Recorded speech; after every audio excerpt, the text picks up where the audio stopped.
હું ક્યાં કહું છું કે મારી ઉપાસના ફળે, બસ એટલી દયા કર કે મારો પ્રયાસ ફળે. વિદ્યાર્થીઓની તાકાત આગળ છે ને આખરે સરકારે નમવું જ પડ્યું કે લગભગ છેલ્લા 1 મહિના કરતાં પણ વધારે સમયથી જંતર મંતર ઉપર જે સંગ્રામ ચાલી રહ્યો હતો એ સંગ્રામ આખરે શિક્ષણ મંત્રી ધર્મેન્દ્ર પ્રધાને પોતાના હોદ્દા ઉપરથી રાજીનામું આપ્યું અને રાજીનામાની સાથે એ સંગ્રામનો સુખદ અંત આવ્યો જેનઝીઝ આંદોલનકારીઓ માટે. હવે જંતર મંતર ઉપર જે આંદોલન થયું ને મિત્રો, એ કોઈ અચાનક બનેલી ઘટના નથી.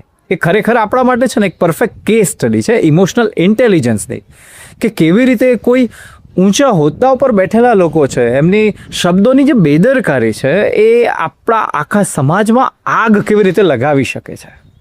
આને આપણે સમજવાનો પ્રયત્ન કરીએ. સૌથી પહેલાં આનો બેકગ્રાઉન્ડ વિશે જોઈશું. આંદોલનના જે મૂળિયા હતા ને એ ઘણા વર્ષો પહેલાંના, એટલે ઘણા સમય પહેલાંના હતા, કે એક પછી એક પેપર લીક થયા. નીટ છે, એસએસસી છે, યુજીસી છે અને કેટલાય રાજ્યોની પરીક્ષાઓ પણ આ રીતે પેપર લીકમાં ધોવાઈ ગઈ. ધીરે ધીરે એક માહોલ બંધાયો કે સિસ્ટમ તૂટેલી છે, સરકાર કંઈ નથી કરતી, અને આખરે આવ્યું નીટ 2026નો પેપર, કે જેમાં લગભગ 20 જેટલા વિદ્યાર્થીઓએ આત્મહત્યા કરી. હવે બાળકોના મોત કરતાં વધારે દુઃખદ બીજી કઈ ઘટના હોઈ શકે? આખા સમાજમાં એક સાયલેન્ટ ગુસ્સો ભરાવા લાગ્યો. હવે બીજો તબક્કો છે ચિનગારી કેવી રીતે થઈ. લગભગ 1.5-2 મહિના પહેલાં છે ને ભારતના મુખ્ય ન્યાયાધીશ સામે એક અરજી આવી. એને ફગાવતા એમણે કહ્યું કે જે યુવાનો પાસે આજે નોકરી કરવાને લાયકાત નથી હોતી ને, એ ફ્રસ્ટ્રેશનમાં એક એક્ટિવિસ્ટ બની જાય છે, સોશિયલ મીડિયા ઉપર ચડી જાય છે અને એમને એક શબ્દ વાપરે, કોકરોચ.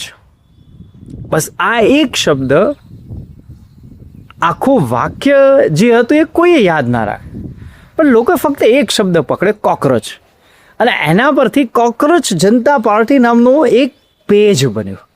અને ટૂંક જ સમયની અંદર લગભગ 2-2.5 કરોડ લોકો આની અંદર જોડાઈ ગયા. આટલી મોટી સંખ્યાની કોઈએ કલ્પના પણ નથી કરી. અને આ વાત બતાવે છે કે તમે ગમે તેટલી લાંબી અને સંતુલિત વાત કરો ને, પણ જોમાં એક પણ ખોટો શબ્દ હોય ને તો એ જ શબ્દ છે ને તમારી ઓળખ બની જાય છે. હવે વાત કરીએ વિસ્ફોટની, ત્રીજો તબક્કો. જ્યારે આટલી મોટી પાર્ટી તો બની ગઈ ત્યારે એમને લાગ્યું કે હવે એક મોટું આંદોલન કરવાની જરૂર છે.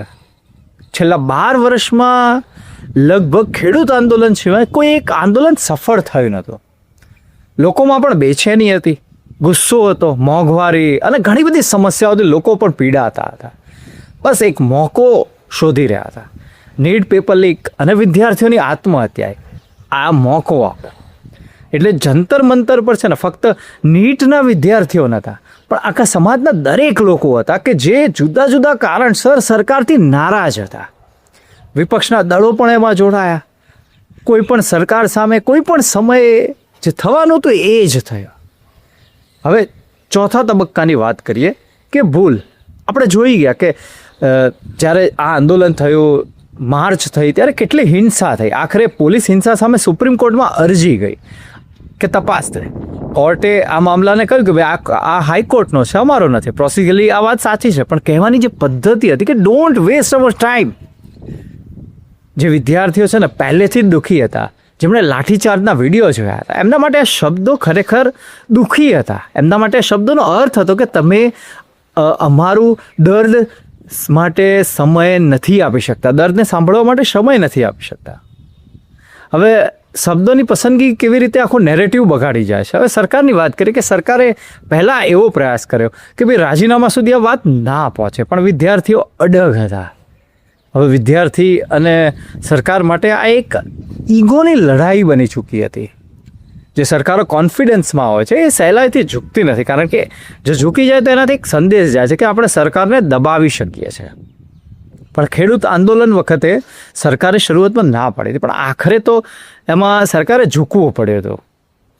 અને સૌથી મોટો બોધપાઠ સરકાર માટે પણ એ હતો કે મોટું યુદ્ધ જીતવા માટે છે ને ક્યારેક નાની લડાઈઓ હારી જવામાં વધુ સમજદારી હોય છે. અને એનું જ આ એક પ્રતિકાત્મક પગલું હતું કે આપણા જે કેન્દ્રીય શિક્ષણ મંત્રી હતા ધર્મેન્દ્ર પ્રસાદ, એમણે એક રાજીનામું આપ્યું. અને એનાથી બાળકોના મનમાં એ વિશ્વાસને પાછો લાવી શકાય કે ભાઈ સરકાર અમારી વાત સાંભળે છે. તો આ એક કોઈ હાર નથી સરકારની, એ પરિપક્વતા છે. છેવટે આ બાળકો છે એ કોઈ કોંગ્રેસના કે ભાજપના નથી, એ આપણા દેશના બાળકો છે. તો યાદ રાખવા જેવી વાત છે કે તમે આખું વાક્ય ગમે તેટલું સંતુલિત બોલો, પણ લોકો એમાંથી છે ને ફક્ત એક શબ્દ પકડશે, અને એ જ શબ્દ છે ને તમારી ઓળખ બનશે અથવા તો બગાડશે. માટે બોલતા પહેલાં છે ને એક ક્ષણ થોભજો અને જરા વિચાર કરજો. અને એમાં પણ ખાસ અગર જો તમે કોઈ સારી પોસ્ટ ઉપર બેઠેલા છો. જય હિન્દ.